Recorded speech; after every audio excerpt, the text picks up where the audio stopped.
We are continuing to cover the fallout from FBI Director, the firing of James Comey. Just moments ago, we had a press briefing with White House Press Secretary Sean Spicer. It's the first time he's come forward after the firing. And joining me now from Washington, CBS News contributor, former host of Face the Nation, Bob Schieffer. Bob, three sort of big takeaways I thought from this was the fact that there was no denial, first off, that there were actual recordings being done here. What's interesting to cover this White House is there are so many Obama officials who are on Twitter, former officials who are on Twitter. One of them, a former Obama lawyer, Daniel Jacobson, tweeted this out. If Trump is actually taping conversations, the Presidential Records Act requires they be archived and would violate criminal law if you were to delete them. What do you make of that, Bob?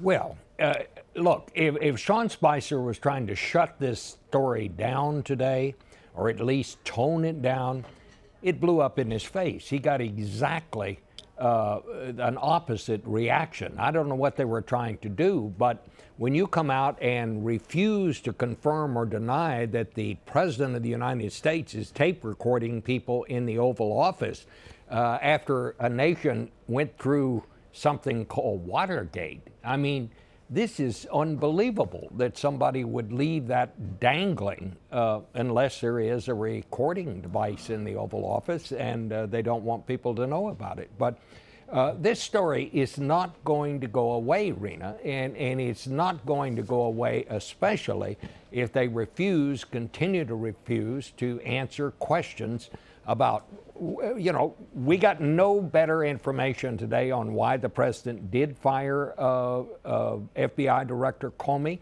We got no information on whether or not there's a tape recorder in the Oval Office. We really didn't get much information about anything. They were kind enough to come out and spend a considerable amount of time telling us about the president's schedule and the commencement addresses he is going to make next week, and we got some trade news and some news about patents in China. But this story is not going away unless the White House comes out and is prepared to answer questions. I said earlier this morning, the president may have to go to Capitol Hill. He may have to say, ask me every question. I will give you every document. I want this story. I want to put this story to rest. I want to reassure the American people that this did not happen. But to come out and somehow imply that, well, there's something impertinent about asking questions about it, that's not going to do it.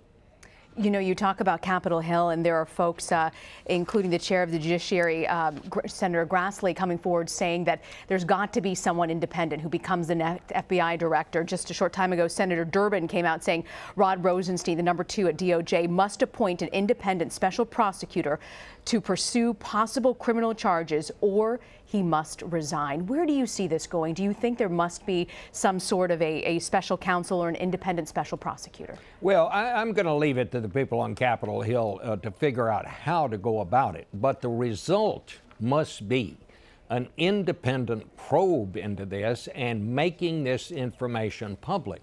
You know, as I was saying, as we were waiting for Sean Spicer this morning, we know that one of the president's people, General Flynn, who was with him during the transition and then later in the first part of the administration, was making calls to the Russian ambassador and then was not truthful about that to people, including the vice president. But what we still don't know is, what did he say to the ambassador? Now, I would take it that the FBI does know, and that the FBI, knowing what it knows, wanted to broaden this investigation and continue it. Until we get some answers about what that's about and where this goes, this story is going to continue. It always does. It will not go away. And I think it is in no one's best interest, more so than the president, to get the facts out. But he's going to have to tell people and do more than just send out tweets and say, you know, this is something dreamed up by the news media.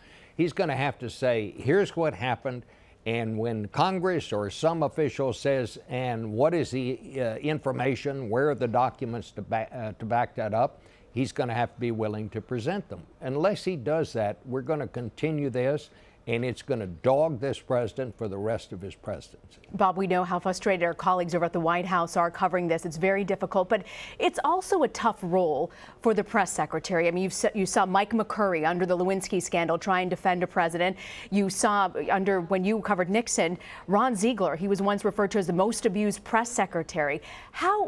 If you're not getting straight details from the President of the United States, how is a person like the press secretary expected to come forward in something like this? Well, if the president doesn't trust his press secretary, then the press secretary ought to leave, and he ought to leave of his own volition, because you can't serve as a spokesman for anybody unless that person is being straight with you and is giving you access to the information.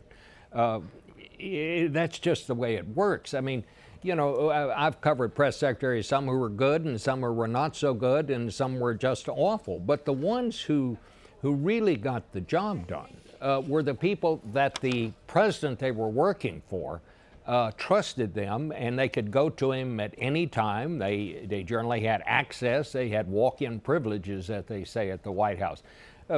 Just as an example, Jimmy Carter, his press secretary was Jody Powell. When Jody Powell told you something, you knew it came directly from the president. When people in the in the Nixon White House, even, for example, when Ron Ziegler, the press secretary, told you something, you knew it was coming from the White House Chief of Staff, generally, H.R. Haldeman, but he was speaking with some authority.